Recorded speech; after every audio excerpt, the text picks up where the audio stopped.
guys, so as many of you who are in the Discord know, I lost a pet recently. I also spent way too much time out in the garden. For those of you who are in the fitness challenge in the server, you'll know about that too. That's why I'm in my room with the slightly worse microphone yet again. I'm sorry that the quality of my live streams has been going down lately. I'm hoping to fix that as of next week, but I wanted to make sure that I at least got one thing out this week. Also, Rex, thank you so much for becoming a YouTube member. You will get early access to my videos and also all of the lovely emotes that we currently have access to. YouTube has locked my ability to put all of them on behind the number of members we have. So you're adding one more to that count so I can add some more value for you guys on that. So thank you guys so much. So welcome everybody. We have a special guest tonight. Those of you who are members in the various Discord servers, particularly either the Hold or the Bridge, might know her. Jael, would you like to give a quick introduction for folks who might not be as familiar with you?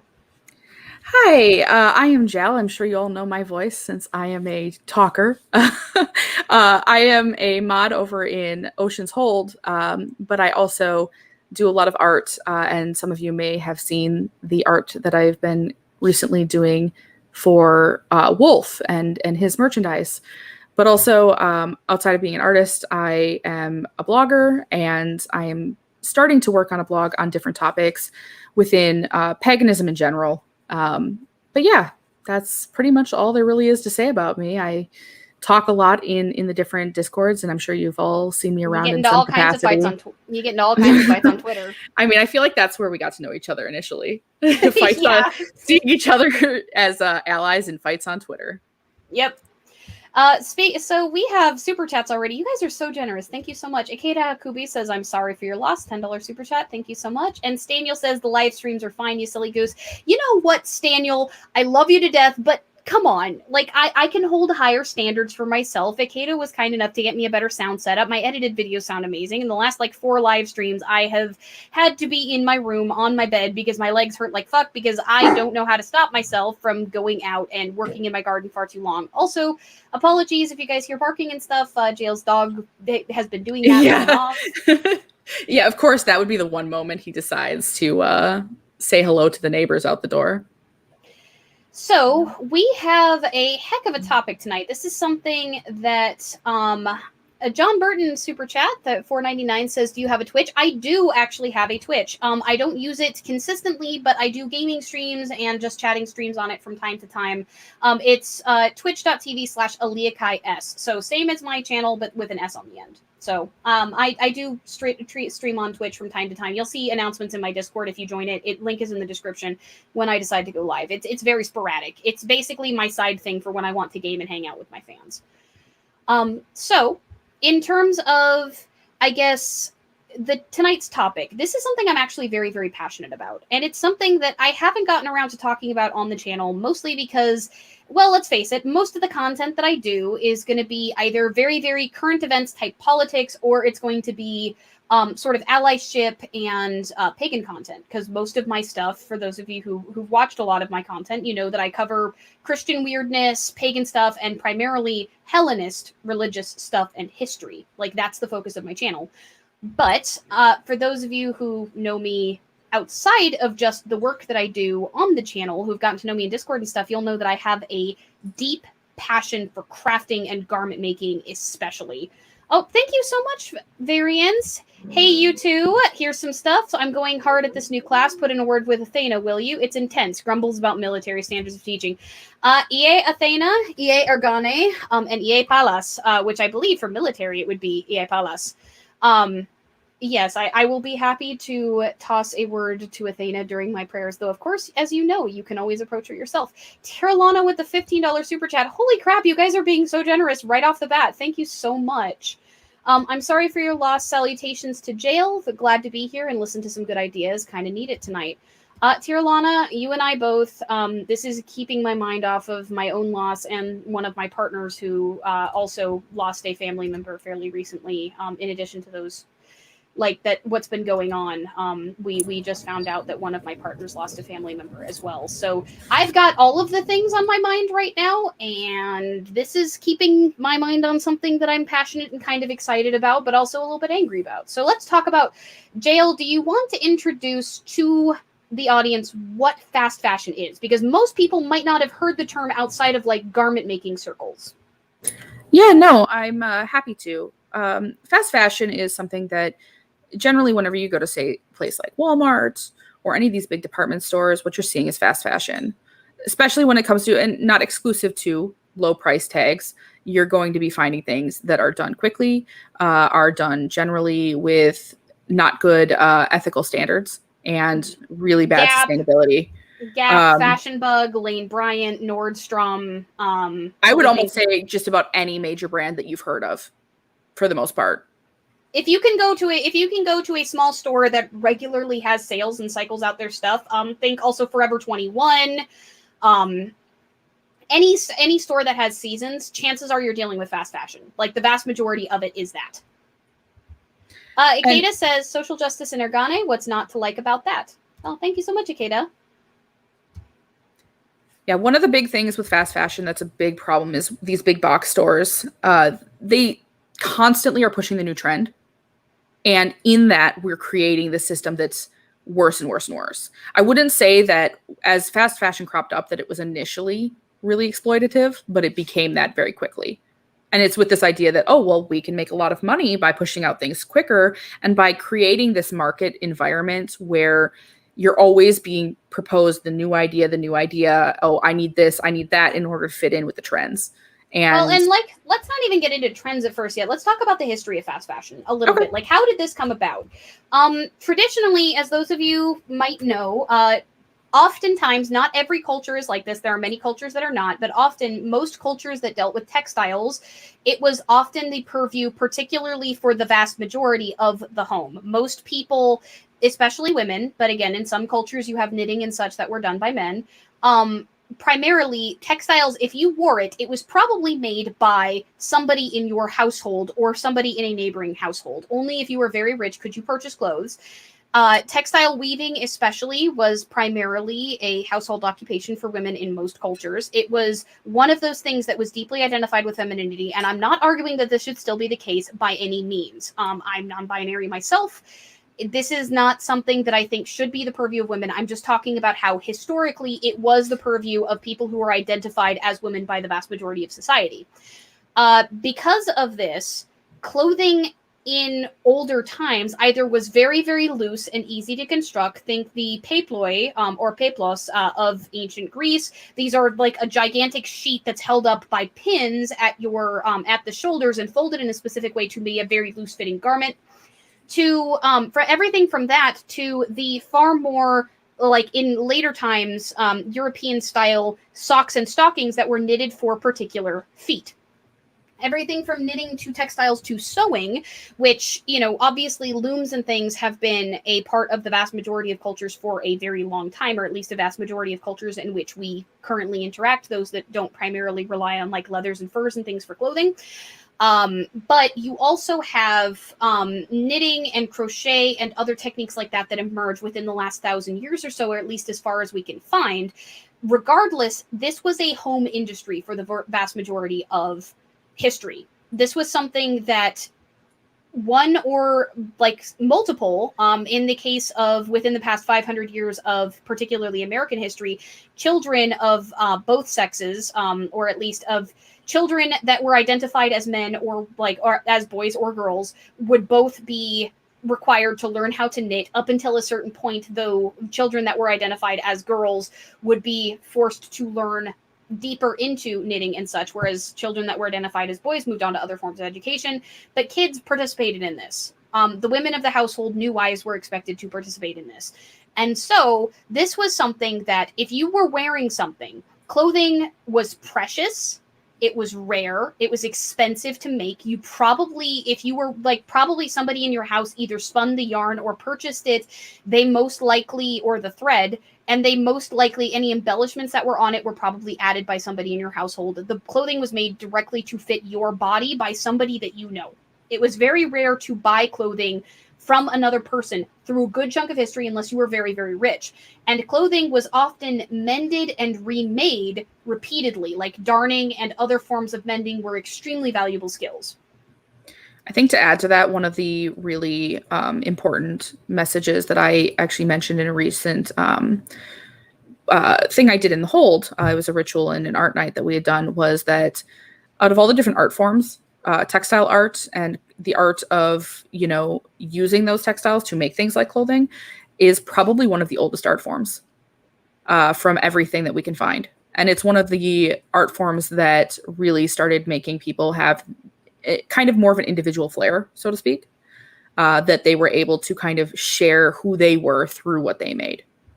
Astrid, the textiles have not actually just been the purviews of machines since the 1790s. In fact, the vast majority of people still made their clothing by hand right up into the early 1900s in America because they either couldn't afford textile-produced clothing or from machines, or because there was actually an embargo placed by Britain on America, the inability to purchase textile machines. Like, they were not allowed to buy it. They weren't allowed to produce them here. So the vast majority of people, even in America, still produce their own clothing well up into the early 1900s. Yeah, I would say it's definitely not common to see it be the most common situation, having people use machine textiles before that by any means, especially because the expense of it, among other things, because at that time that technology was not exactly there's also something that everyone could own.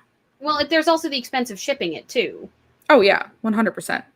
And the additional expense of like purchasing it, and the expense of like the cotton and the raw materials. Like, keep in mind that prior to the revolution of department stores that we're about to start talking about, clothing was not seen as nearly as disposable as it is, nor was it as widely available for purchase. There might have been a couple of textile shops around in major cities that you'd have to hike pretty far out to get to for the average person. And even then, the fabric was extremely expensive if you could get it, whether it was machine made or handmade. Yeah, no, I totally agree with that. And that's actually one of the big things with, I feel like a big aspect, I don't know if you want to go into this yet, but talking about wartime and how it actually changed the nature of our consumption. Well, and like, let's get into department stores and stuff a little bit too.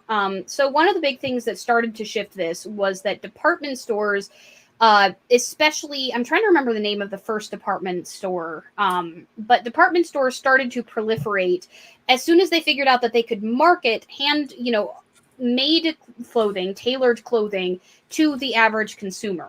This is where standardized clothing sizes and clothing itself became something that you purchased instead of fabrics and patterns and the like, though there was still a very strong home industry, and most women during this era, like we're thinking early 1900s, still purchased a lot of items to make themselves, and like purchasing something outside of that was a luxury.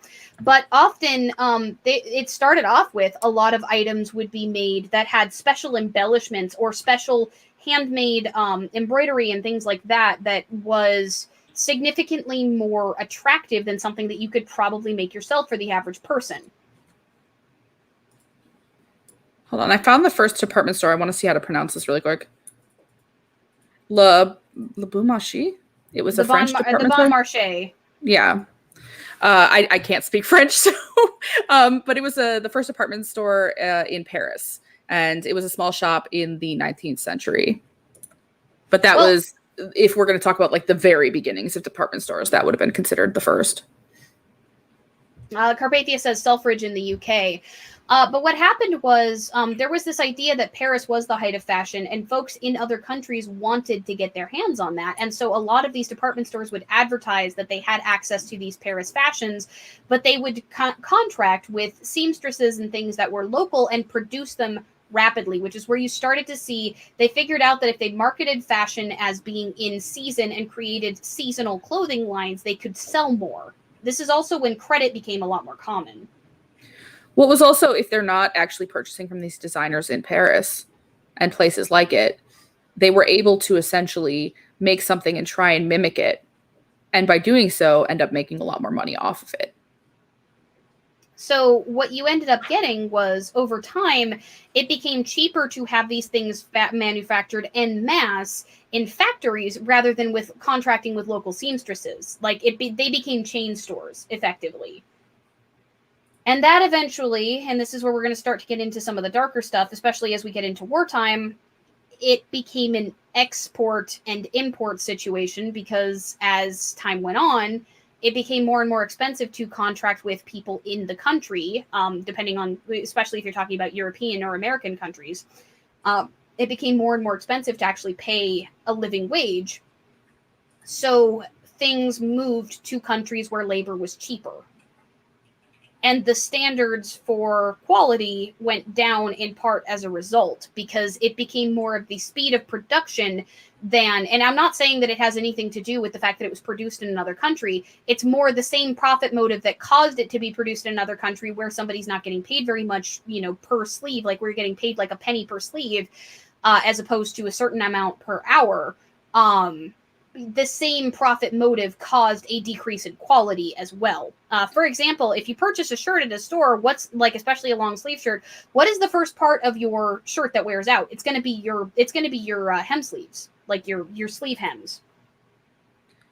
Yeah, I think touching on that as well is, it's not even so much that these people were not good seamstresses. They were amazing. But when you have to push things out in quick fashion, you're always going to end up having different areas where you have to cut corners. And that's where a lot of the problems came with how they're hemming things.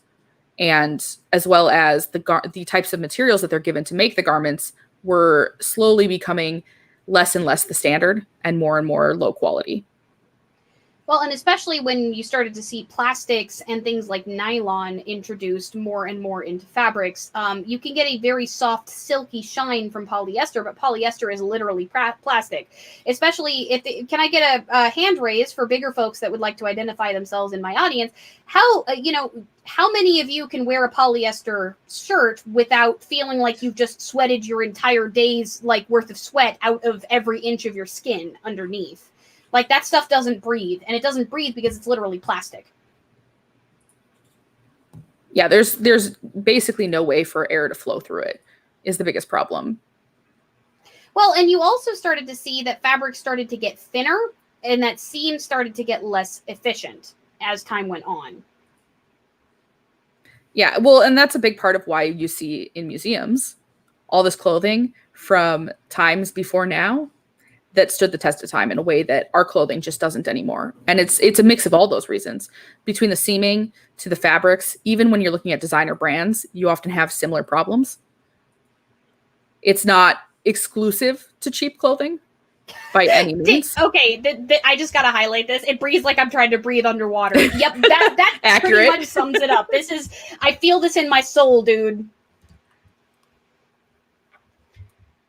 Yes, even with how fabric is now. So, and this is the thing. Let's start talking a little bit about fast fashion and things that we wear daily. Who here has a sock with a hole in the heel? Like, just give me an F in chat if you've got a sock with a hole in the heel. Like, I don't, and that's only because I'm picky about it. My husband's socks are terrible. Who here also, again, I need my bigger people to stand up here. Who has had to throw away pants because that one spot on your inner thigh got worn all the way flat to the point where it became a hole? I feel like that's not even just bigger people. That's everyone. I don't know somebody who that has not at least at some point happened to, when you really love a pair of jeans, for instance.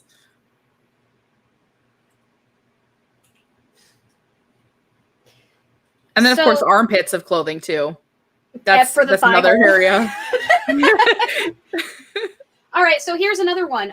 For those of you, let's talk about arm seams. How many of you have had to pull the thread that has started to unravel for the seams at the selvage of your either your sleeves or at the bottom of your shirts? That's always the most depressing thing, too. Why you got to attack us like this, Daniel? I am not attacking you. I am attacking the shitty clothing that we have available to us to purchase. That is not a personal attack on you guys. Allie, I feel like that should have been the title of this video. Why you got to attack us like that? My thighs be rubbing together like I'm trying to start a fire. Damn, David, you are fucking boss tonight. Like, you are on point. I gave up on sleeves years ago. Cut them off. All right, so having to pull the threads is annoying. Yeah, and especially for those of us, can I get a show of hands? So we're not just talking about tags, right? Because tags suck. let's talk a little bit about how uncomfortable when you get that one really loose sleeve or that one little tiny hole in that awkward spot.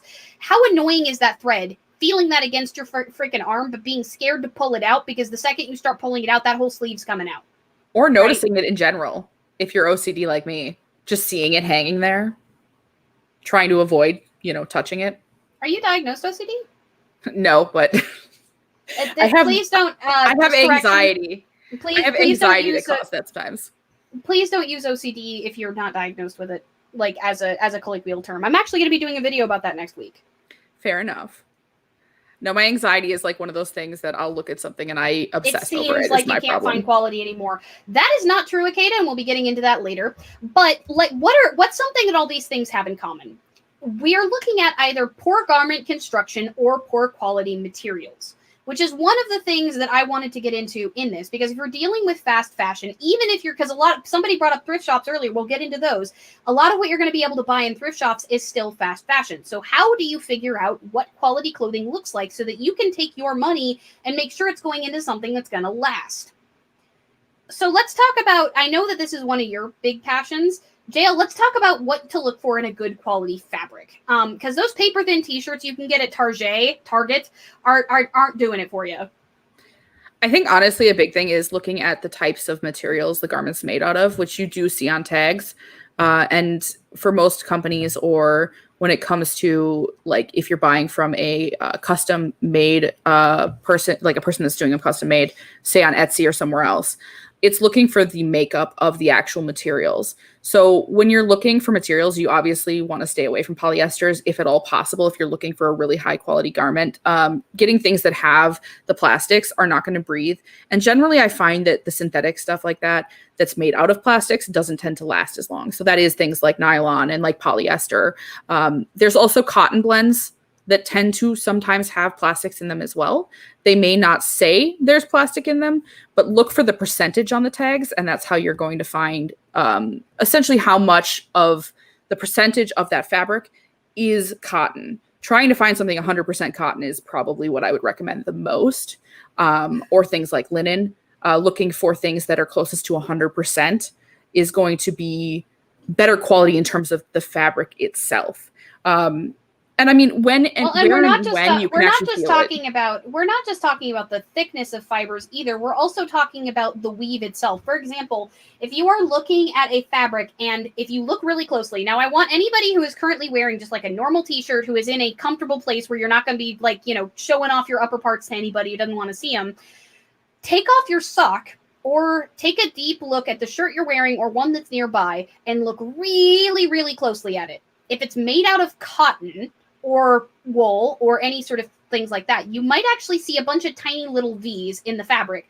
That means that there's probably some natural fibers in your fabric. It also means that that fabric was effectively knitted by a machine. There will be V's on the front and there will be sort of bumps on the back. Most socks are made out this way. If you don't see that, if the fabric looks like it's perfectly smooth, chances are, more often than not, that fabric was probably a blend that has plastic in it. I will say, unfortunately, too, the vast majority of clothing now is made with plastic. It is hard to find things that are better quality in terms of the fabrics. They are out there, but it's something that you definitely have to learn how to read the tags to be able to essentially know what's going into your clothes. And I mean, obviously on top of this isn't just the fabric itself. It goes into the quality of seaming as well, which I think you know a little bit more about than I do, Allie, since I think you sew more than I do on the types of seams. But what's the seam called that they use on most of the fast fashion stuff? I know it's like a singular like row of seaming from what I remember, but I don't know the exact term for it. I mean, I usually call them zigzag seams. Basically, they are very, very loose, very large seams that look like a bunch of V's back and forth with little tiny stitches in between. One of the ways that you can actually tell how good quality a seam is how large and wide it is and whether or not it doubles back on itself and there's only one layer. So the vast majority of your clothing, if you were to look at it right now, turn up, say, the wrist on your shirt or the bottom hem, and you will see if it's still there, if it hasn't pulled out, you will see that generally most clothing has about, I think it's a 1/8 of an inch wide zigzag V-shaped seam. That is your typical, probably made in either Asia or South America seam. Some textile shops are in Mexico. The vast majority of seaming is done in developing nations by women who are trying to support their families, usually paid pennies per seam. The reason that these seams wear out so fast is that there is nothing holding them together. There isn't any, like if you do your own seaming for your own clothing, one of the things that you will learn is either a double or triple layer seam. So when you seal your seam, what you do is you go forward on your sewing machine a little bit. Usually you give yourself 3/8 of an inch of headroom so that you have plenty of room to do this. You go forward, you go back a little bit over your previous seam to seal it, and then you go forward again, and that keeps that like annoying thread from pulling out in your seam. Another thing that you will do is you do the 3/8 of an inch seam, and then you do another one right next to it. Some people add a third layer of a zigzag seam in between. That is what that cheap seam is trying to mimic.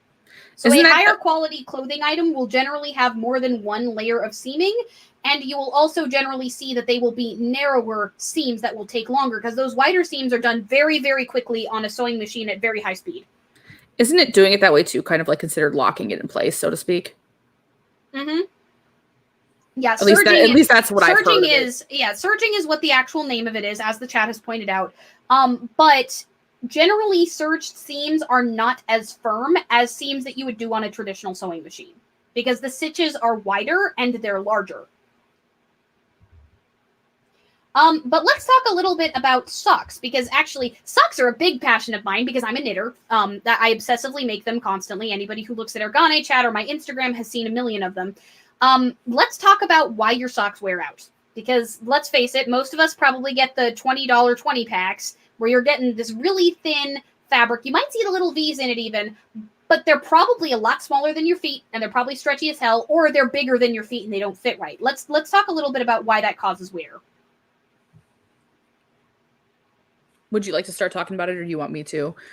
I mean, it's up to you. Like, because I know you and I were just like shit about that before the show. That's what I was asking. Like, we were talking about this right before we came on, but one of the biggest things that I mentioned was a lot of the problems relate to the elastic itself, and the fact that, especially when you have these quick, like cheap packs of socks that you get, like the 6-pack for $10, you're having elastic on the heel that wears out extremely quickly and is also generally very thin. Which ends up in a sock that either A, ends up with holes very quickly, or B, you end up with a sock that ends up, being that little like floppy noodle that just doesn't fit right anymore and is just not hugging your feet in the right places. And Shannonigans brings up a good point. Spandex degrades with humidity and heat. Yes, and actually so does cotton. Cotton, a lot of socks are made out of cotton, and my heart goes out to you if you have an allergy to wool, or if you're vegan, but there is something that I have to point out, even as somebody who is vegetarian, who wishes that, like, she could be vegan, because there's a number of health problems that I have that prevent that. Before you get after me, Jill has heard all about them. I literally can't be completely vegan at this You point. and I both understand this. Yeah, I'm vegetarian, and I'm as vegetarian as you can possibly get. I'm about as close to veganism as you can get, but wool is the best material you will ever find for socks, especially a wool nylon blend. This is one of the few times where a little bit of plastic in your stuff is actually going to be a benefit, because it's going to help keep it from wearing out so fast. But there are 3 big reasons why those cheapy thin socks wear out fast. 1, nylon. 2, cotton. 3, one size fits all. If your socks are not designed to fit your specific feet, you're going to have a more rapid wear, because they're either going to be too large and rub with additional friction on the bottom of your feet, like in your shoes, or they're going to be too overstretched, and thereby the little bit of friction that is there is going to cause the cotton and the spandex to wear out more rapidly, especially because those particular socks tend to be very, very thin. Those 2 things together, again, for those of you who have wool allergies, my heart goes out to you. There are cotton sock yarns that exist. They're very good. But most of the stuff that you buy at the store, it's not going to be sized for your feet, which means it's going to wear out faster. And the material itself is bad.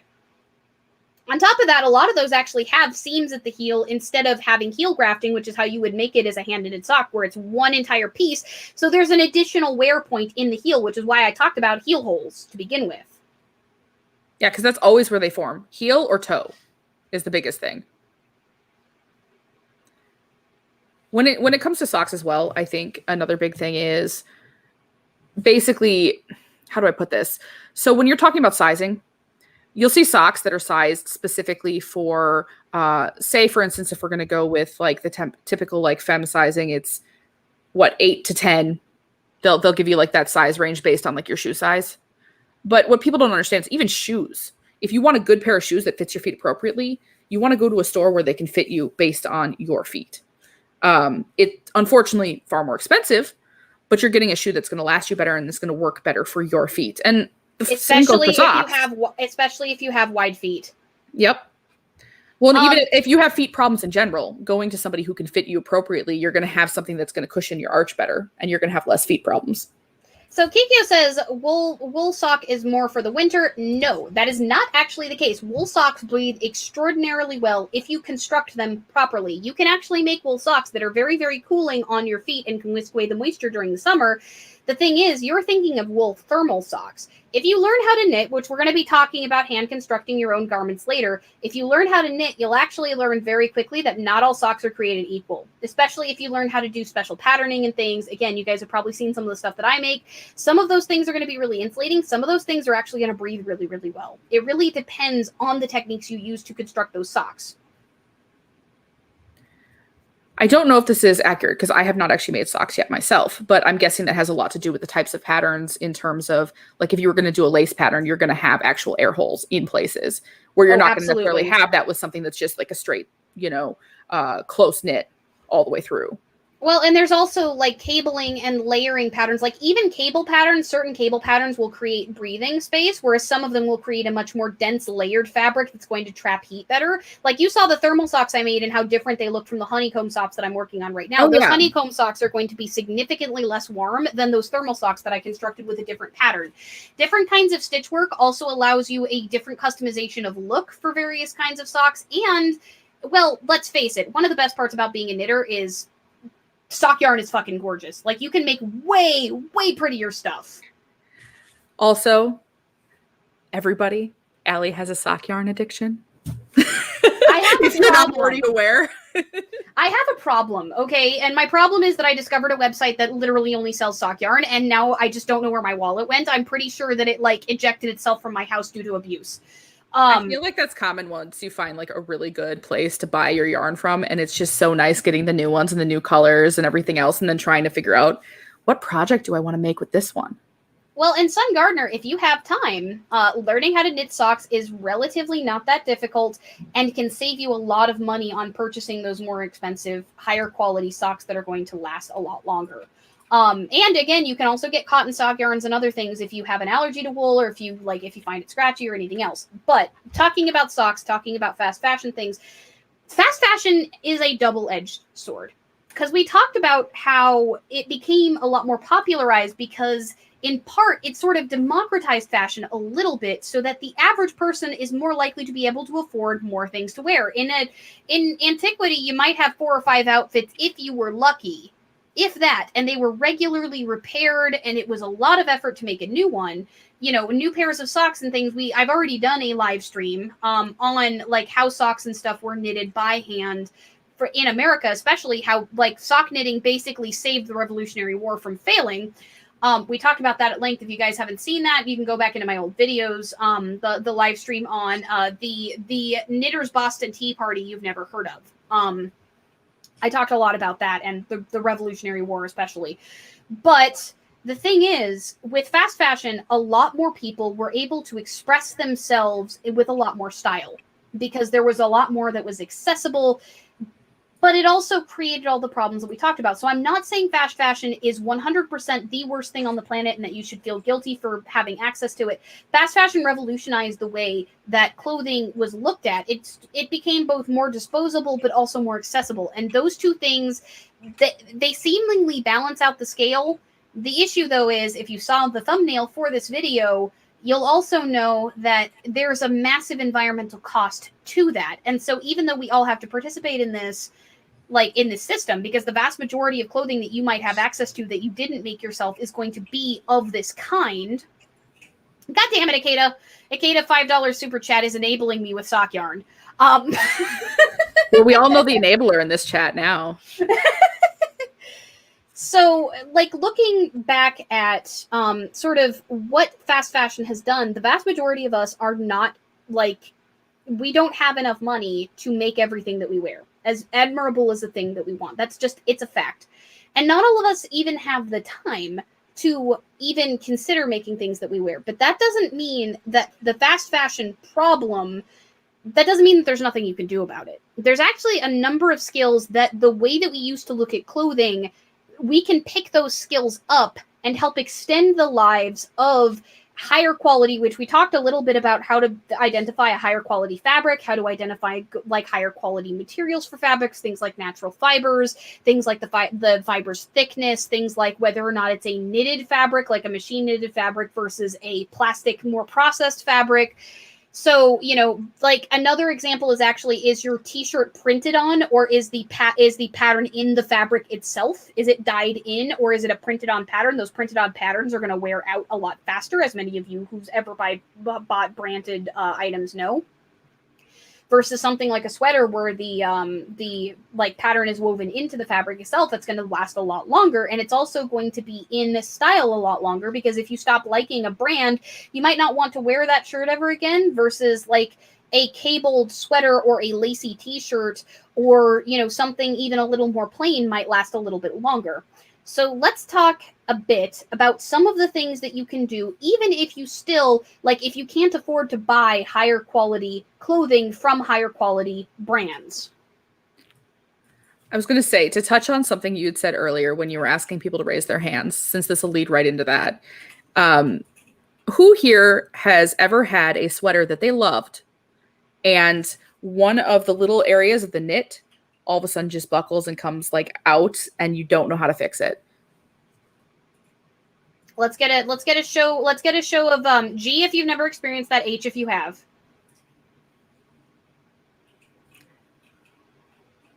So we'll give them a chance. So let's talk a little bit about why that happens.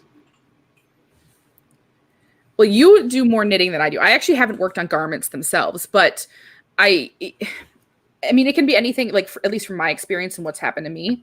You rub up against something when you're outside, say, for instance, and it pulls at the actual stitches, and it can actually pull them out. Or it can just... sometimes it'll snap one of them, and that'll cause them to start to unravel. It'll either do that, or it'll like pull it out, and it'll kind of like bubble, so to speak, out from the garment. And I don't know why the word's going out of my head right now. The chat is very H. It is. Okay. It's unfortunately a common problem with a lot of knit clothing, but it's actually a very easy thing to fix if you learn the skill to fix it. And it can be a very good way to salvage sweaters. I don't know if you want to go into talking about the ways to fix it. Darning is the biggest thing. So if you're looking at sweaters or socks that have large enough like knit stitches for you to actually see them, learning how to darn can save your clothing and give it significantly more life. So can actually learning how to seam. What we talked earlier about the hems of your shirt coming out, if you have even a very small sewing machine, you can get them very cheaply, $30-$40 on Amazon for a very small, just repair only sewing machine. If you learn how to hem, you can not only broaden the amount of clothing that you can buy, you know, say something's a little bit too long for you, but it would otherwise fit and looks very good on you. You can hem that up, or you can hem the legs of your pants up so they now fit better, so you're not going to wear the back of your pants out by walking on them with your heels because they're just a little bit too long for your legs. Learning how to repair seams and learning how to darn are two of the best skills that you can pick up to prolong the life of your clothing. You don't have to learn how to, you know, make new clothing to learn how to repair older clothing. And even potentially with those very basic skills, you can learn how to patch and make older clothing that is starting to wear out look new. I was going to say, to add to the stitching really quick, for those who don't necessarily have the money for a sewing machine, there's also a lot of really interesting, and you can find some YouTube videos on this and other tutorials. There are a lot of methods to how they used to actually do hemming and doing some of these stitches by doing them by hand, which is what, you know, has been done for hundreds and hundreds of years. And while I will say it does take you longer, it is an option if you don't have a sewing machine. As actually, yeah, Fen just mentioned that as well. Well, there's also, even with just basic embroidery needles, you can learn hand stitching techniques to repair clothing fairly easily. It's a little more time consuming than having a very small sewing machine would be. So if you're worried about time, hand stitching, it might be worth the expense to save up for a small sewing machine, even if it might take a little while, because, you know, I know how difficult that can be. I worked 2 jobs to get myself through college. I barely could afford the apartment that I shared with a roommate during that time. Like, I totally get that.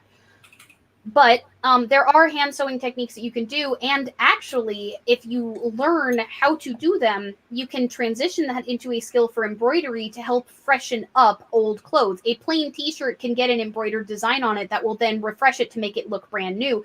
You can put, who here, let's get a show of H. Press H if you have ever seen or purchased a pair of jeans that has a patch of a different fabric or color on it deliberately put there.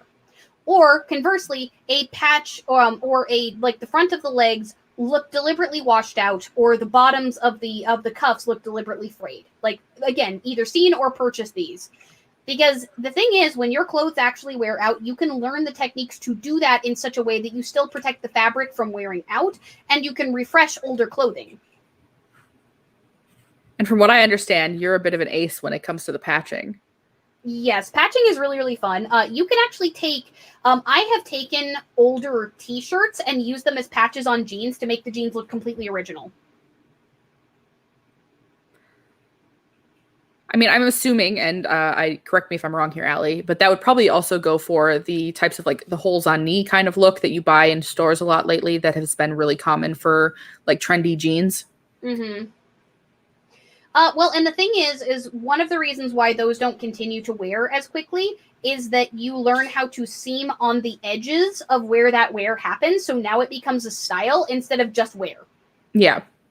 So basically, you could take that embroidery needle or your sewing machine and you'd put an invisible seam that's the color of the fabric along the edges of the wear point, and you can turn that into a fashion statement instead of just wearing out your jeans.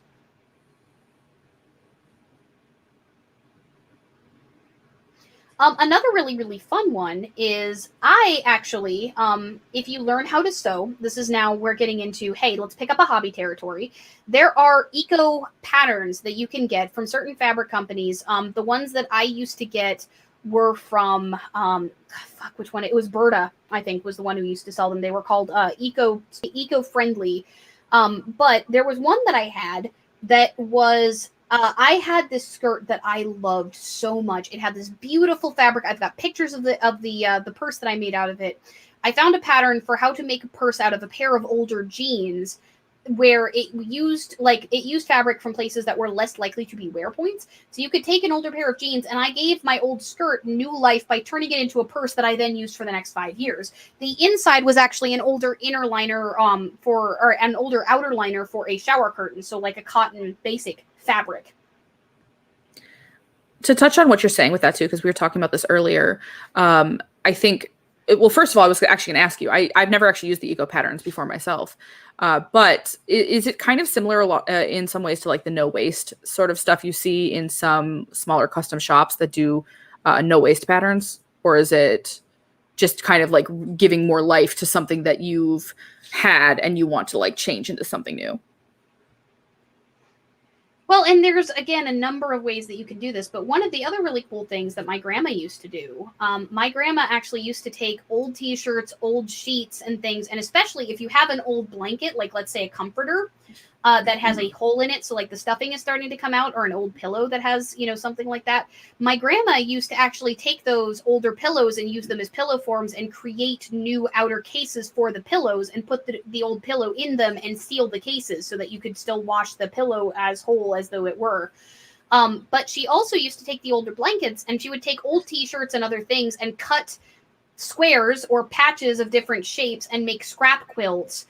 She would take older sheets and things, like especially soft, like fuzzy, felty, velvety sheets, and she would use that as the back, and then she would encase the old comforter or blanket in this new quilt and seal it up, and now you've revitalized an older blanket.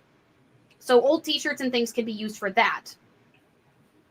Also, for any of those of you who might be part of the the goth subculture like I am, there's a lot of DIY stuff you can do even outside of that. Say, for instance, there's clothing that you have and maybe just isn't in the style that you like anymore. There are many different ways that you can refresh stuff, from understanding like how to, put like slash holes into clothing in certain places, kind of like when we were talking about the knees of jeans, for instance, and understanding how to make that be something that then doesn't wear, like Allie was touching on when it comes to how to seam certain areas. But also you can add things to a garment. I know many people within the hold, and I'm sure probably also on the Xenia Bridge, have, I know so many of you, and Wolf now being in the chat right now.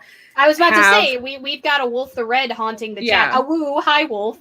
But like so many people have these vests or jackets, whether that be leather or jean, where they're putting patches and interesting things on it to kind of make it an expression all their own. But one thing, like within the goth subculture, is people will often buy different types of like little studs and stuff like that and put them in really strategic areas to kind of spice up something that they would have maybe otherwise thrown out. So it's a good way to also extend the wear, that maybe something just is no longer your taste, and then you can take it and make it into something new. Just kind of in the same vein of what Allie did with, say, the skirt and revitalizing it into this really beautiful bag, you can also take just something that's there that you're going to wear in the same fashion. It's just going to be a little different in its aesthetic. So, Wolf, I want to read out a super chat. It's immoral to wear anything that's not leaves you sewed together using strands of grass. It's either that or nothing at all. Well, we've got the Ann Prim over here. Hey, Wolf. oh no. I can't imagine Wolf being an Ann Prim, though. I know, right? We've got Kata says the person with fur. This is a good point. Also true. Super chat. No, you know what has to happen? Wolf just has to braid the beard and like somehow wear it. That's your clothing.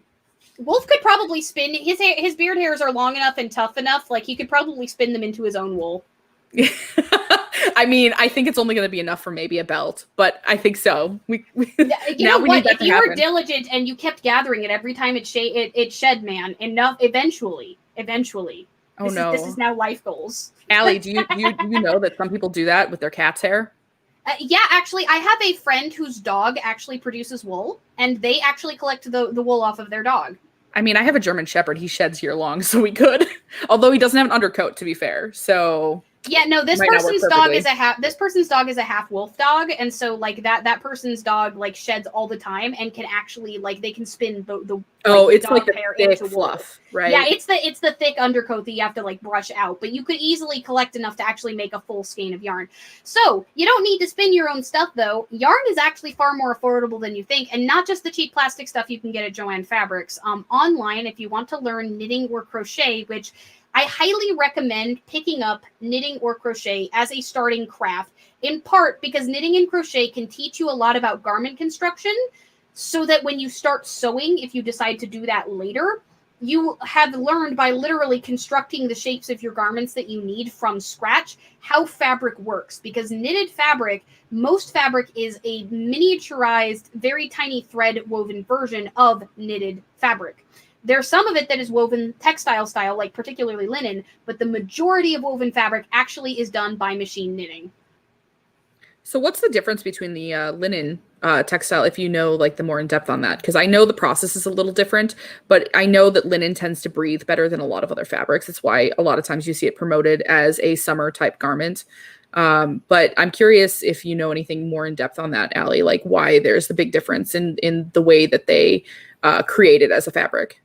So can I get a show of hands in the chat for anybody who's ever played with a loom? The difference is in the actual construction technique itself. Whereas knitting and crochet are a series of sort of knotting and looping, weaving is very different. Weaving is a sort of over-under technique on a loom that produces that sort of fabric. It actually physically looks different in terms of the actual construction of the techniques. Like, for example, for those of you who have seen the braided belts that I make, that sort of thicker fabric is significantly closer to what you are looking at for like loom weaving than a knitted fabric would be, where you have those V's, or a crocheted fabric where you have these sort of layers on them. I'm sorry, Allie. I'm trying not to laugh over here at Frustrated's most recent comment. My clothes are all woven from the hair on my back. Wolf is paying respects for those of us who have seen. Wow, we have a lot of weavers in our chat. Wow, like that's awesome. No, there's quite a few in the hold that I've talked to as well that both do weaving, but also some that make their own yarns as well. Yeah, spinning. Okay, I'm warning you guys. Spinning is the gateway drug into all of the make it yourself stuff. Like if you get into knitting is the gateway drug into spinning. Once you're spinning, you're lost to time. Like it's just you can save a lot of money that way, but then you start getting into hand dyeing and it is seriously an addiction and you will end up with more yarn than you can use. I am currently suffering through this consequence of my actions. However, you don't necessarily have to learn how to spin if you don't want to. There are actually a number of very, very high quality commercial yarns and fabrics that you can purchase online that are not necessarily exploitative. Quite a few of them, you can actually even see that they are yarn mills that are like what country they are made in. You can find out where they supply from. And sometimes you can even like support local artists, especially on shops like Etsy, where you can find artists that are hand dyeing and things that live near you. Actually, lots of local yarn stores have local hand-dyed yarns that you can get and local spinners that create their own local brands. Yeah, Etsy is actually a great place to buy these. I will say that the prices tend to be a little higher, and that's what's going to be par for the course when you're buying something that is handmade in small batches. Hey, I mean, that's just, you're going to always see that be the case. But it is a really great way to also support whenever you're buying from like these groups that do small batches like that. It's pretty much always going to be ethical in terms of the labor behind it. And these people are going to be making a living wage from doing that. Well, and you can also, like, if you're looking for slightly less expensive, websites like KnitPicks is one that I will highly recommend. They have extremely high quality stuff. The gift that I made for Wolf was made primarily with KnitPicks cotton yarn from their Dishy line. It is fantastic. Their yarn is high quality. It's not that expensive to purchase most of it. As far as I can tell, most of their most of the places that they supply from their own home brands are going to be European textile mills. There's at least 2 American textile mills. Brown Sheep Company, you can order direct from the manufacturer. That's a Nebraskan textile mill. You can get hand spun yarn from, or not hand spun, but machine spun yarn from Brown Sheep Company. It's significantly cheaper. You can get a bunch of different skeins and colors, every color you can possibly imagine from the Nature Spun yarn line. But you can get decent quality textiles and yarns and stuff to make your own fabrics. And if you want to purchase fabrics, Joann is not actually your only option. There are actually a number of online fabric companies where you can get samples of the textiles sent out so you can test what their quality looks like for free or for a small shipping fee. And it's significantly more ethical to, attempt to create clothing from that if you can afford it. Allie, I don't know if you want to address at all what Astrid said about it being ethical buying from like these small sellers, but also unaffordable. Yeah, handmade is definitely monumentally more expensive, which is why I brought up the machine-made yarn alternatives that are less expensive. I absolutely acknowledge that it is significantly more expensive to purchase the handmade stuff from Etsy, but you can get inexpensive yarn brands and such. Like KnitPicks, for example, sells skeins that will make you an entire pair of socks by themselves for between $10 and $15, or you can get mystery colors for $15 to get 2 skeins, so you can get 2 pairs of socks for the same price. On that same note, I would bring up the fact that while even, say for instance, you're buying that skein and you're making 1 or 2 pairs of socks, and that's going to be for a price that might be more than like, say, that $10 6-pack of socks that you would get otherwise. The difference here is that 6 packs of socks for $10 is generally going to wear 3 months if you're lucky, maybe 6 months if you're really careful with like the washing and everything else and how you handle them. But most of the time, it's just not going to last you as long. Whereas if you make something out of better quality materials with better methods, you're going to have an item that sure was a little bit more expensive on the forefront, but will last you longer in the long run. Now, I don't know how long your socks have lasted you, Allie, from the ones you've made yourself. I can only speak for the handmade ones that I bought myself. But I mean, in some cases, you'll have garments that'll last years in place of 3 months or 6 months. So now this obviously depends on the cost difference, because I recognize not everybody can afford some of the cost of, say, handmade stuff that's made for them. But if you can make it yourself and have it last that much longer, even if it's a little bit more expensive to buy the skeins and you're only getting 2 pairs versus 6, if it lasts you years, on the flip side, you've already, helped yourself in the long run because you're not having to rebuy. Well, and Otterheart also makes a good point. And yes, socks that I have made last between 3 and 5 years generally. So they last a lot longer, and they're prettier and more interesting visually. And I can I can customize every single aspect of them, from the color and the shape of the yarn to the composition of them to the, like lace versus cables. I never have to look in a store and be upset that I don't have the size that I need. I know for a fact that I can create something that definitely fits. It's going to wear significantly less. And again, because most of the stuff that I make is wool, it's also not going to stink up and wear out as fast in that regard. But Otterheart brings up a great point. You're also going to be able to mend them because you know the patterning in that fabric that you created. So when you turn to darning or other things, you'll know how to pick those stitches back up. And most sock designs, you're going to have what's known as your cast on yarn. You weave that in. If you weave a certain amount of extra of that in to the sock at the end, you can then pull that out to mend the sock later with the same original dye lot of the same yarn, which can be a major boon if your sock that you love, that you spent hours and hours making, starts to wear out. I think there's also the added bonus that you had pride in making it, and therefore you want to mend it, even if it's something that you normally wouldn't do with other socks. Because there's that level of, this was something I made for myself, I'm proud of what I made, and I want it to last. So let's talk a little bit also, though. We talked a little bit about mending. We talked a little bit about thrift stores. Let's talk a little more, since you're talking a bit about made it myself. One of the things that I brought up was we've got the environmental problem. We talked a little bit about how the extra clothing from a lot of these fast fashion lines ends up in other countries in these sort of massive dumps and landfills. And, obviously a lot of people are going to feel guilty about that. Again, there's no ethical consumption under capitalism. You shouldn't feel bad if you've had to participate in these institutions. We're talking about ways that you can lessen your impact personally, but this is not a you problem. There's a system that we as individuals, as much as everybody likes to talk about voting with your dollar, we can't change the system all that much individually outside of campaigning for, various reforms and things that will make it a lot harder for these companies to exploit labor from other countries to, to waste as much as they do. But as individuals, if you feel some amount of responsibility, you want to take some kind of action, talking about these various techniques to feel closer to your clothing, let's talk a little bit about disconnection and why it's so easy to throw away an old shirt, even if it's something you really, really liked. Because this is one of the things that, since most of my audience is pagan, I know that some of you guys are atheists as well.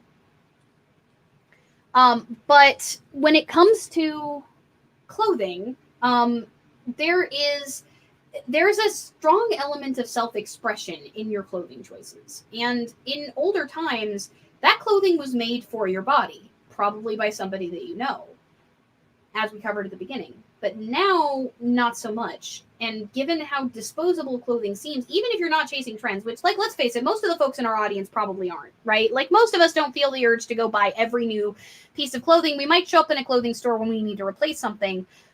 But there's also this haze around the whole process. So let's talk a little bit about that, because you had some feelings on this too when we talked about disconnection and self-expression. I'm actually a very big proponent of things like capsule wardrobes, which we can go into more later. But I find that, I guess to give a little preface into my story with clothing, I actually used to be very much tracing trends for a long time. Many of you who know me know I've gone through a bit of things in my past that were rough, and I was trying to fit into this. I need to look like everybody else. I need to have everybody else see me as no different than them. And it ended up being something that I changed my style back to when I was happiest, when I was dressing goth when I was younger, later in life. And when I did that, I started recognizing that, why am I buying all these things that I don't really like? I wear maybe once, and then it ends up sitting in my closet for a month, 2 months, a year, and it never gets touched again until it ends up getting tossed. Or I end up feeling almost guilty in a sense because it sat in the closet this whole time, and I feel like, well, why did I never touch that? Or maybe it had an association, for that matter, with, somebody bought me this random band shirt that I'm never going to wear, but I have that association with the person. The thing is, there's still that little level of the guilt of throwing something away while simultaneously realizing I have no connection to this item. And I think it's one of those things that's really, really hard to overcome. But like Ali was touching on, the difference in historical times is when people were making their own garments. Say, for instance, they had 3 garments. They would change those garments to suit the time. They would buy new trims or would have a trim gifted to them or create the trim. In a lot of cases, these people did embroidery for themselves. And so they would make this beautiful embroidery piece and use it as a trim for an old garment to freshen it up, or even as a way to kind of fix an old garment. Say some area of that garment was puckering or had some problems. It would be a nice, easy way to quickly fix it, but also make it look like something new. Well, and actually, detailed embroidery, especially things like flower patterns and the like, can be used as a form of patching and decorating at the same time, like we talked about with the hobo patches. Oh, 100%. And because of that, every aspect of your garment had more feeling to it. It was yours. It was fitted for your body. It was fitted for your taste. And it was you in a sense. It was you describing yourself through your garments. Or even somebody that you loved who was translating the things that you wanted, because, like, let's face it, there was a very specific subset of the population that did a lot of this. So some folks that are in the audience might not have been the one doing that themselves, but somebody that they loved created those things with them on their mind the entire time, or to the specifications that they would have asked for with their style in mind. Their style, their sizing, everything. So it also, when you put it on, it fit like a glove. It was made for you. And that idea of tailoring is also kind of, a lot less people know how to tailor than how to make a garment to begin with a pattern. And tailoring in and of itself is its own art form. And it's something that in many places to this day is like almost like a passed down thing. My ex-husband's family actually were tailors in Vietnam, and had their own building there. And it was something that was passed down through the family. And it was a skill that they learned in order to make the clothing, not just make the garments themselves, but to make the garments fit the person and make it be something that was going to be long lasting and actually made to suit them. Well, and what's happened is that without this connection and value to clothing, because these things have been so disposable for so long, there's also a certain spiritual loss of connection. Now, I'm not trying to be all woo-woo here. Give me a minute. Listen to what I have to say before you like screw off and get angry with me.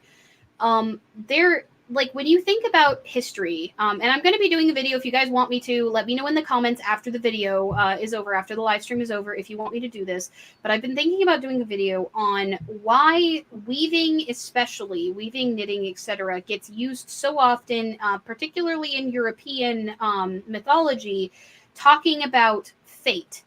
Talking about, like, often, a lot of goddesses that were associated with weaving, like Athena, were also associated with, for example, war and strategy.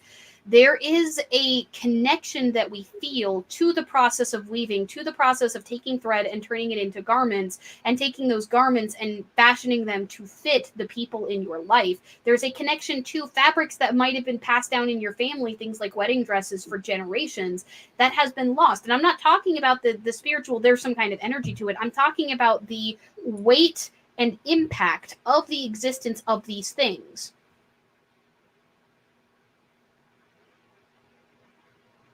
Sorry, the dog was squeaking for a moment. So sorry if you guys hear squeaking in the background.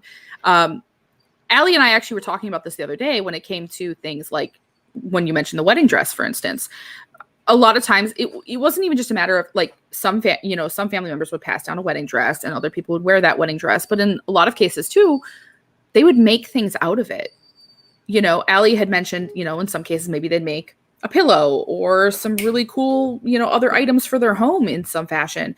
Or I have a friend in Greece. I have a friend in Greece who sent me some incredible pictures of bits and pieces of their wedding dress that were woven into everything from like quilts to other decor around their house.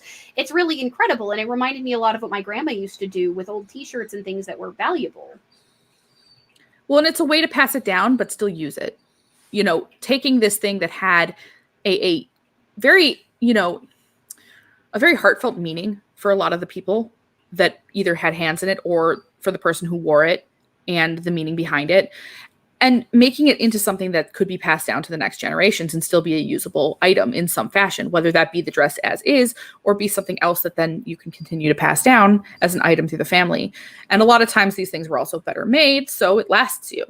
On top of that, if you look at, in particular, in historical context, you would also have things passed down. And again, when I was talking about things like trims and stuff like that changing, you would oftentimes have a dress passed down because these things were worth money, especially if you were in higher ranks in society or even lower ranks for that matter. But you have these really expensive fabrics in some cases that took a lot of time and effort to make. Now, if you were in the lower caste of society at the time, you might actually be making the actual fabric itself and weaving it before even making it into a garment. But in terms of like the nobility and stuff like that, you would have these garments made from this beautiful fabric, and they would basically find which fabrics they liked, generally didn't do the fabric making themselves. But because it was so expensive, even the richest and wealthiest people couldn't just throw it away. Instead, it was always repurposed into something new. Oftentimes that would be a new dress. They would just slightly change the cut of it. Because when you understand, even though I don't sew myself, I understand some of the basic ideas behind it. And if you understand how construction works, you can understand how to actually change the seams in certain places, make different allowances to change the silhouette. And that's actually something Allie and I touched on earlier as well, before the show. And that is, silhouettes have changed dramatically throughout time. You can look at essentially fashion plates and silhouettes through different periods in history and literally be able to say, that's from this era, that's from that era. And we don't really have that anymore. And that's not something that just comes from things like, corsetry and stuff like that. It comes from how the garment itself is constructed and how the undergarments are constructed. And we just don't have that level of care put into our clothing anymore, where there's an actual silhouette that we can say is essentially what was fashionable for the time. Now we don't really have a silhouette at all. Well, and plus, if you actually understand garment construction, you can also say, for example, let's go back to knitting. If you have a sweater that is, say, seamed in such a way that you know how to undo the seams, you've got invisible seams, and you have a certain kind of, say, armhole and like certain kind of sleeve, and you want a shorter sleeve, or you want, say, a lacy sleeve or something else, but you still love the main body of the sweater because your old sleeves are starting to wear out, you can learn how to pick those out, make a new sleeve for that sweater out of a different fabric potentially, and create something that almost is entirely new. So there is a disconnection. And when we talk about connection to our clothing, there was actually a really, really good point that was made here. Shenanigans says, I felt a lot better about my body image when I started making my own clothes. I could make clothes to fit my body versus my body to fit clothes. As a big person, Jael, you were clapping with me on this. Can I get an H in the chat if you are a bigger person and you are fucking sick of tunics, floral prints, and oversized t-shirts as the vast majority of what you have access to? Like big, bulky balloon clothes. Please, can I get an H in the chat if you are fed up with that shit? Because that is the reason I started learning how to make my own clothes and why I started with knitting. So I could learn how to make stuff for my body without having to learn how to adapt patterns that you could buy at the store. Seems like everybody understands that one. And I mean, that goes beyond just even plus size. That's all sizes of clothing. Things are not made to fit people's bodies, and there are different body types in every size range, different body types. Some people are going to have bigger hips than others. Some people are going to have smaller hips.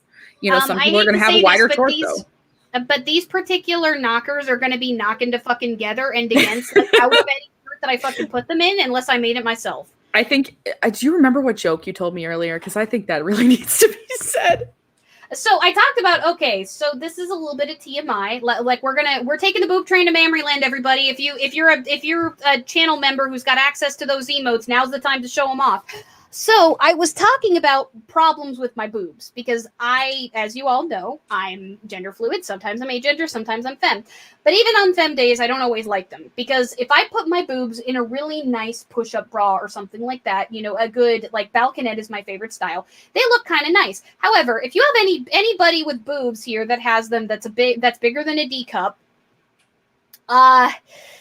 gravity discovers the existence of your boobs. And the joke that I cracked earlier was that sometimes when I'm sitting down in a certain position, my nipples are sitting there next to my belly button. But the point being is that there are very few shirts that are designed to look good because they're baggy as hell when your boobs have been noticed by gravity. And the thing is most shirts are designed for specific kinds of bra styles and things of that nature. But if you learn how to make your own clothes, you can learn what necklines look best for you. You can learn how to tailor your shoulders. You can learn how to do darts to give yourself more room just in the bust and then bring it in at the waist or other things to accentuate the shape of your body. You can learn what looks good on you, what makes you feel good, and you can tailor your clothing, even from pre-made patterns, to look decent with that. Yeah, Allie was actually yelling at me earlier because I was like, well, I'll take some of the boobs. And I'm like, no, you do not want that. Your back does not want that. You deal with enough chronic pain as is. You do. Stop lying to yourself. Just stop right here and so now. I guess I'll just be okay with what I got. But no, like that's exactly it. We I forget what we had said about it. There was a funny was it French that you had said or Greek? Something related to boobs, and I can't remember it now. I'm disappointed. It was so good. I'm trying to remember what was it specifically that we were talking about in relation to boobs. You know what? We're probably lost on this one. I don't know if I remember that joke now, but it was just so epic. I was like hoping you would remember it, but maybe it'll come back to us at the end. We'll leave them off on that if we remember. Mm-hmm. So, yeah, let's see. I have enough boob to donate to 3 or 4 needy people. Who's interested? Like, for full disclosure, I'm like a C kind of verging on a D cup, and I was like for a while thinking I wanted to like potentially get surgery, but Allie's kind of making me change my mind on that. Maybe that's not so good of an idea. Yeah, again, once gravity notices your boobs, it's all downhill from there. But I'm tis. Anyway, so talking about that though, like as somebody who, let's face it, with Triple D's you can't fucking bind them. I'm agender some of the time. I absolutely freaking cannot stay on my body at times. However, I can tailor clothing that makes me feel good even on those days. And often it's going to be, if you handmade it, it's going to sit. David says, did somebody say back problems? I did. That's half the reason why I'm stuck in bed sometimes. Yay, gravity. Yay, lower back scar tissue. We need Nemesine to line the train, to ride the train. Well, it's like one of the big problems, like I've heard from every one of my like larger busted friends, is that running, things like that, all really suck when you have a bigger chest. Oh, damn. I am so sorry, Victoria. That does not sound like a good time. To anybody who like has big boobs, I'm so sorry. That is rough. That is gigantic honkers right there. I am so sorry. Your poor back, man. Like I cannot imagine that you're doing okay. Looks at gravity. My eyes are up here. Okay, that's actually pretty damn good. Ain't gonna lie. That is glorious. So let's all right. So guys, we hopped on the boob train to Ramryland. Jen wasn't even here. She'd still be applauding if she were. But like talking about, especially in let's talk to my boys here. Let's talk to AMAB folks and let's talk to men. Let's talk to folks who are looking for either like gender neutral clothing or men. Let's face it, men have fuck all for fashion choices. Y'all got scene gear. There might be some goth shit. You've got like suits and t-shirts and like tank tops. I refuse to call them by their colloquial name. Maybe some jeans. You might have some like chains and stuff, but like, let's face it, the self-expression for men is significantly more limited than for like people who identify as women. Like, let's face it. Like we have like people who identify as women or even agender folks, like we don't have like we have way more clothing choices than folks who identify as men. Yeah, there is certainly a lack of options. Like my husband's not very big into fashion, but whenever I even try to buy him anything, and I'm like, where do I even start looking? Everything is like the same exact black t-shirt or black button down. Or polo shirts. Or... Yeah, polo shirts, cut off the cut off shorts. Yeah, like symbols on clothes or jewelry, that kind of thing. Like most of self-expression for men is extraordinarily limited. There's not near as much style, which historically was not the fucking case. Men's fashion historically was a lot more exciting.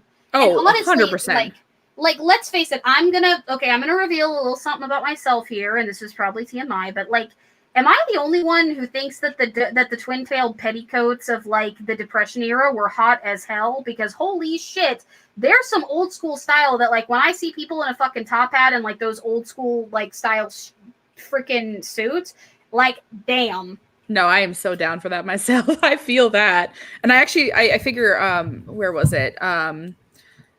Let's see. Staniel was mentioning like the things with like not being able to find like sizes when you're like a 2X tall.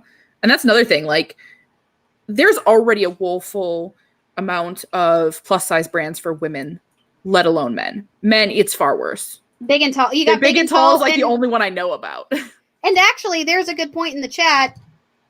Staniel says big and tall shops tailored to big or tall, despite the namesake.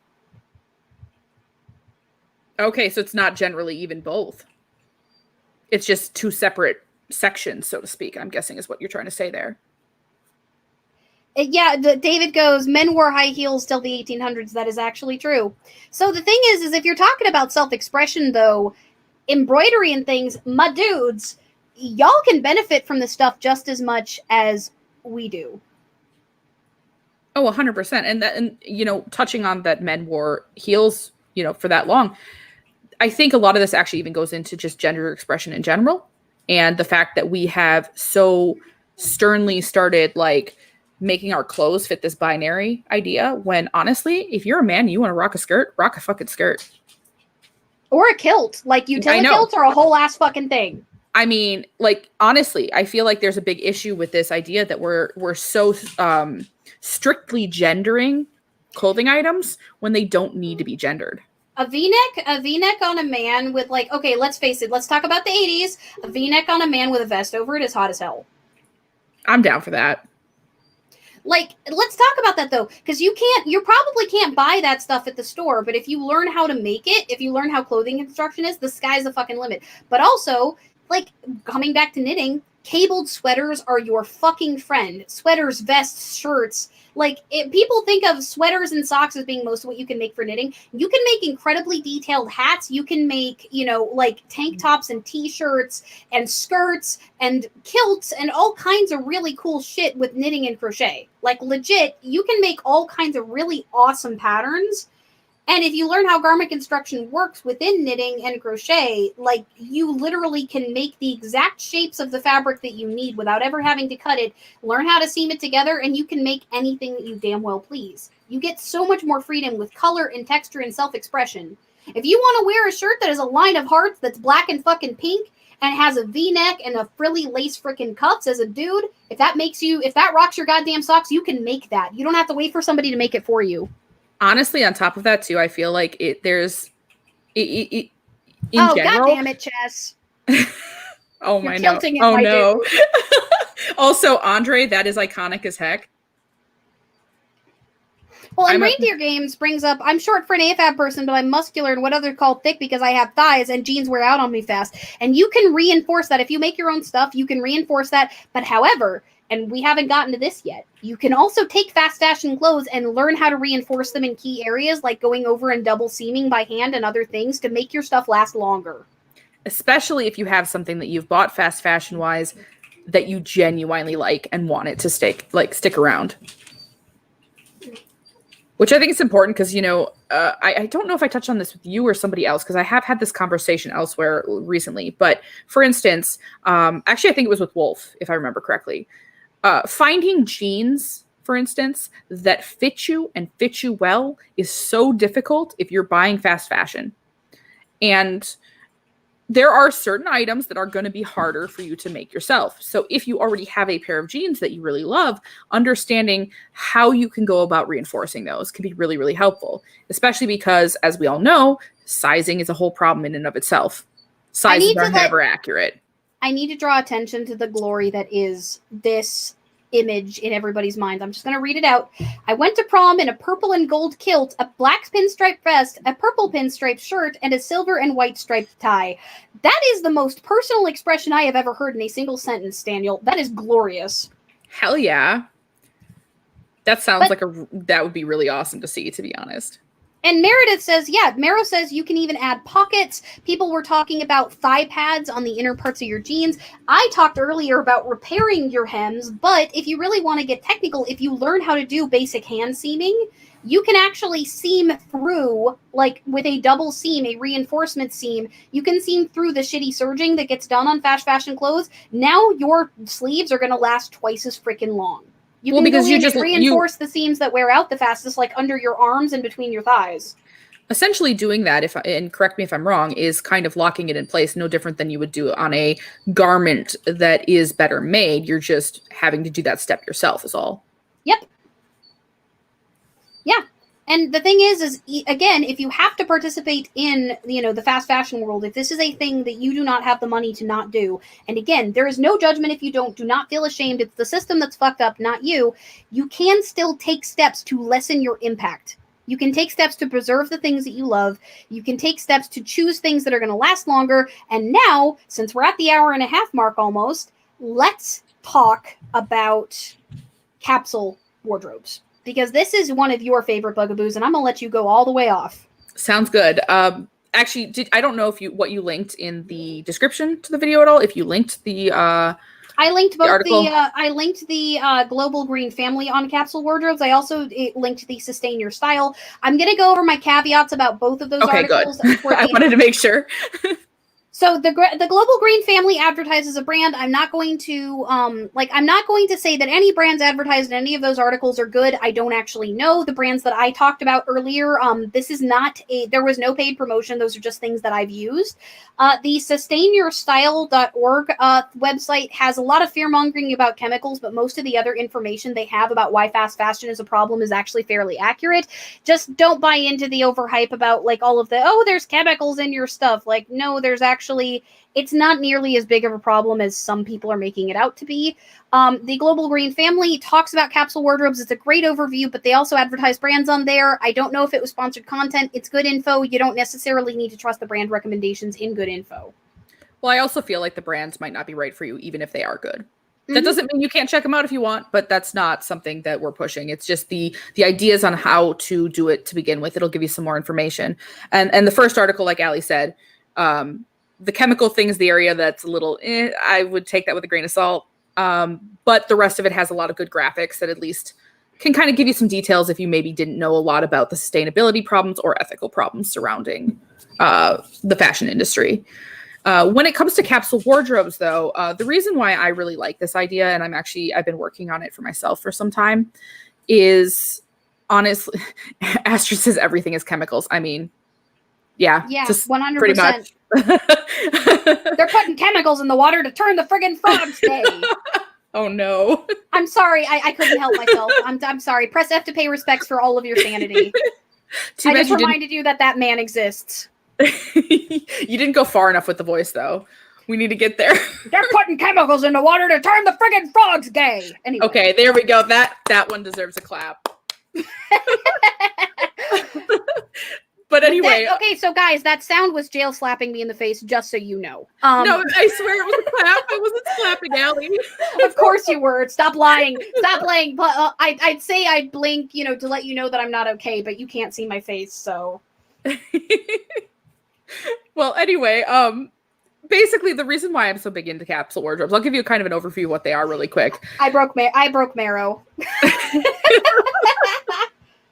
They're putting chemicals into the people to help them be themselves. 100% trans rights. Let me get a trans rights from the chat. All right. While we're on that topic, actually, trans folks making your own clothing can be extremely affirming because you can make clothing that fits your body that you have right now. So you can feel more like you're outwardly expressing who you are. And that's wonderful. It is one of my favorite things. In fact, when one of my friends came out as non-binary, one of my favorite things that I got to do was make a pair of socks for them that they felt was them. And that was the coolest fucking thing on earth for me. And for them, honestly, wearing something that felt like it was them all the way freaking through when most things feel far too gendered for this person was incredible. Also, another note, I'm just going to kind of push Allie's chat here a little bit, but go to the Oregone chat and look at some of the things Allie's made sometime. There are some beautiful, beautiful things Allie's been making. Ergane? Yes. So let's talk about capsule wardrobes now that I've completely thrown us all the way off the cliff. Like we took the boop train to Bamryland and now we're way somewhere else. But let's talk a little bit about building a wardrobe that you actually want to wear regularly, that you're going to want to last. So capsule wardrobes is basically a concept where, and it can be ethical and sustainable, or it can be just things that you have from fast fashion. Like, we're certainly not trying to say don't ever buy these garments. Like Allie said before, there is no ethical consumption under capitalism. There is going to be an amount of things that we do end up having to partake in that maybe if we had another choice, we wouldn't. But it's just part of living in this world. Let's be real. So that being said, a capsule wardrobe is basically making a wardrobe that's a little bit more minimal than like constantly chasing the trends and constantly needing the new item. But instead, it is geared towards you and things that work for your body, things that you personally find aesthetically pleasing, instead of something that is being mass marketed to you as the newest trend and it's aesthetically pleasing as the newest trend, and therefore you feel like you need it. So it's kind of or a way even of just also, whatever's available at the store when you wore out your last t-shirt that now has holes 100%. In the armpits. I think the biggest thing about it is finding things that suit your body, suit you, and that you love. You should basically be looking to finding clothes that mean something to you. Whether you make them or you have to buy them, having things that feel right for you, that speak of who you are. For me, that is, I consider myself something around like a Fae goth, or they consider it Strega fashion. And it's a type of goth that I don't wear prints. I don't wear stuff like that. I wear a lot of like layered clothing, hoods, kind of flowy dresses and stuff like that. For me, that is what would suit my kind of capsule wardrobe. I'm going to have a couple skirts that I really, really love that I can pair with anything. Maybe a dress or two that are like my specialty items. Maybe one or two coats that I can pair with anything and change the look of my outfit. And then accessories that can help also achieve a look that I'm going for. And that's kind of how I build my wardrobe. This is going to look different for every single person. But I think the importance is understanding you're looking essentially to create a wardrobe that meets your style and your needs, which in some ways I feel like this really can help even build self-love in yourself, because you're no longer trying to put on an outward appearance that suits everyone else. You're trying to make your outward appearance express who you are. And that's, in my mind, the biggest benefit and difference with this kind of wardrobe. Well, I wanted to address something that I didn't want to lose in the chat really quick. Magus, you don't necessarily have to buy a sewing machine. You can actually learn how to hand seam and embroider for fairly inexpensively. It takes a lot more time, but it can teach you whether or not you actually enjoy the process of garment construction before you take the leap into purchasing a sewing machine or a serger. Also, let me just clarify something that Daniel wrote. It's not Striga, it's Strega with an E. And I'm pretty sure, now you guys can correct me if I'm wrong, that it actually is witch in Italian, if I'm correct. And it is essentially the name and the term that's kind of been coined for it over the last years in terms of this specific fashion style. It's kind of a little bit more of a smaller subculture overall. But that's kind of like the term that they've been using for it, from the person who initially coined it, who I'm friends with, and a person that goes by Maimaji, which some of you, if you're on Instagram, may know who I'm referring to. Well, and here, Fenwen brings up a good point. Looking at different fashion subcultures can give you ideas about what you might and might not like. So I kind of want to finish up in the clothing as a part of your identity, and potentially sewing, knitting, and crochet, etc., weaving as potential devotional activities. Some folks add leatherworking to this. I actually have several friends who do leatherworking. That can be added as well. Some people do metalworking, like for armor making and that kind of thing. These things can all apply as potential I do chainmail for devotional offerings.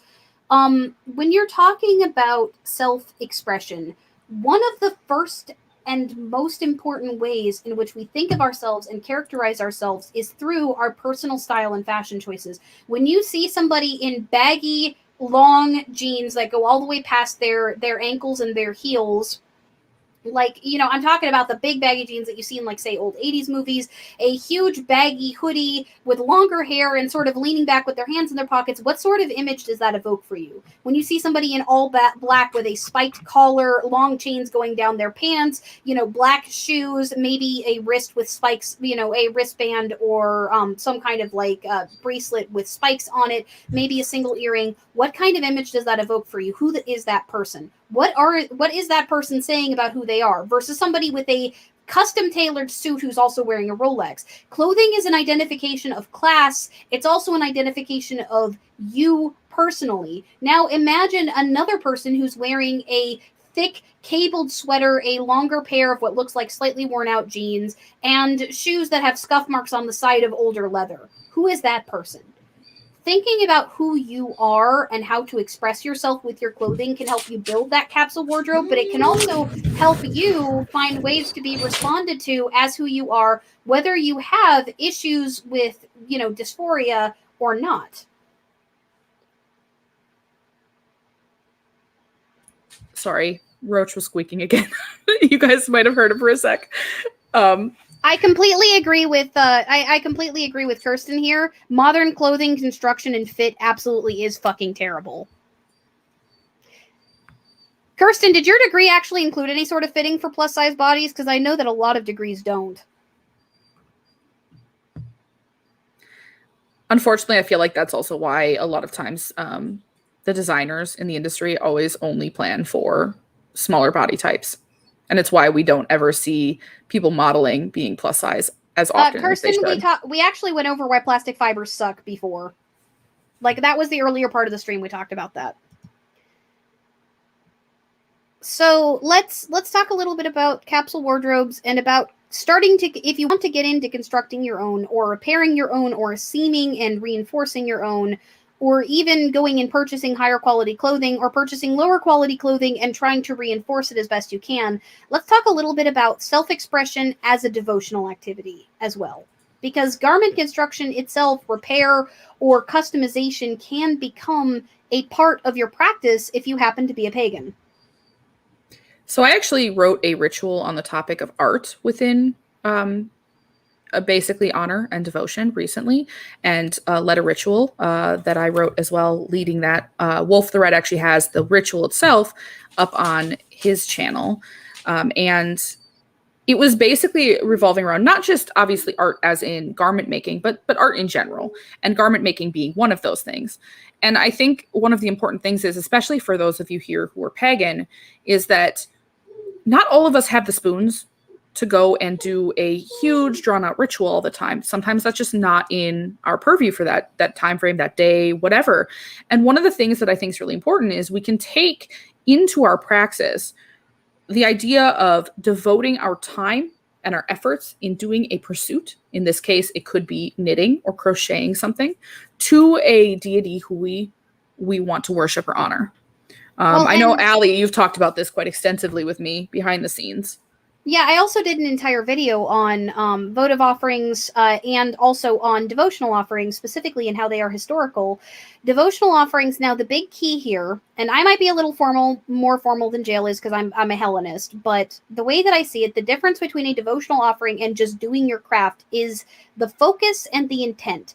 In ancient times, when you see like crafters writing about creating things in the honor of the gods, even if those didn't become votive offerings for the gods, the big thing that they talked about was focus and intent. Do it in ritual. Do it in the sense that every moment that you are creating it, you don't have the TV on in the background. You're not watching Netflix while you're knitting for Athena. What you are doing is focusing entirely on her and honoring her with your craft and what that honor ultimately means to you and potentially to her. You are focusing on Ergane in that moment. If you are casting for Hephaestus, you are totally focused on that act. See, for me, I'm usually similar to you. I sometimes also make it like if there's days where I don't have the spoons to really focus on something for too long, depending on what I'm working on anyway. I may have something on in the background, but I'm generally still focusing mainly on what I'm working on. I think the biggest thing to take away, no matter what path you follow, And correct me if I'm wrong on your thoughts on this, Allie, but I think the biggest thing is if you're putting time and effort into something devoted to a deity or a god or whoever you personally worship, you are going to be putting time in that, and that is in and of itself the offering. No matter really how you do it. We obviously all have our different takes on how we go about this, but I think the most important takeaway is understanding that our time is a worthy offering, and so is the creation that we're making, especially if we're coming at it from a place of respect. Well, and the way that I see it is, if you're going to be treating your time itself as an offering, it needs to be as treated as sacred as ritual space is. If you wouldn't have your TV on in the background, like watching it while you're doing ritual, don't do that while you're knitting for Athena. Like, that's the way that I see it. Oh, no, and that's totally valid. That's why I say I think the biggest thing is like coming at it at the end of the day, like from a place of respect. And if what you're doing, you're putting your time, effort, and intent into it and respect within it, that's really the most important takeaway, no matter how you go about it. So I've seen a lot of new names in chat tonight, by the way. If you guys are interested in seeing my video on votive offerings and my video on devotional offerings, they're two separate videos. They're in the Common Hellenism playlist on my channel front page. We're getting pretty close to when I usually start wrapping up. Normally, I would show my video for this week, but as you all know, as I introduced at the beginning of the stream, I'm not doing an edited video this week. I took this week off, despite the fact that my last video didn't do all that well in the algorithm due to problems on Premiere Day. If you haven't seen it and you're in the live chat or watching this on the VOD, please go check out the 13 Fascinating Snakes in Greek Mythology video. It was a lot of fun to make. There might be some stuff that surprises you in it, and the YouTube algorithm has not been recommending it to subscribers and fans all that much because of the fact that there were problems on release day that made my viewer counts for release day a lot lower and decrease the amount of watch time on release day. So YouTube's algorithm has been harassing me and like freaking basically punishing that particular video, and not doing one this week is putting me in a bad place with the algorithm. So please check that out. Yeah, YouTube was having a lot of lag issues that day for you, I know. So, also, please leave a comment in, the comment section after this video, not just the live chat, if you guys want me to do the textiles and Greek mythology video, talking about the symbolism of that, talking a little more in depth about particularly what in Hellenism those things meant. I would love to do that, and Ikeda just got me a bunch of birthday presents because my birthday is in, holy crap, it's a lot sooner than I wanted it to be. It's next week. The channel's birthday is next Friday, and my birthday is next Sunday. Now we just need to get you to 6K before your birthday. So I'm 200 subs off from that. I'm not sure if I'm going to gain that many in 2 weeks. Hey, you never know. Just keep having those debates on Twitter. We'll be good to go. So if you guys are interested in those things, please let me know in the comments. That counts as engagement. Please like the video. If you haven't, there's 67 people watching and 70 likes. That means that some of the people who were hanging out with me earlier were able to like. If you haven't yet, please don't forget to. Or just dislike it if you never want to hear my voice again. Like, that counts as engagement to the algorithm too. It helps me out. But yeah, please go through and check out that older video from last week. Next week, I will be doing another video. I'm working with some collaborators to see what topic it's going to be, because if the collaborators that I've talked to can get me some footage, it's going to be one topic, versus if they can't, then I'm going to be doing something different. So I'm not going to be announcing next week's topic yet, but patrons, those of you that are in Patreon, you will hear about it as soon as I know. So thank you guys again for hanging out with me. As always, we're stronger together.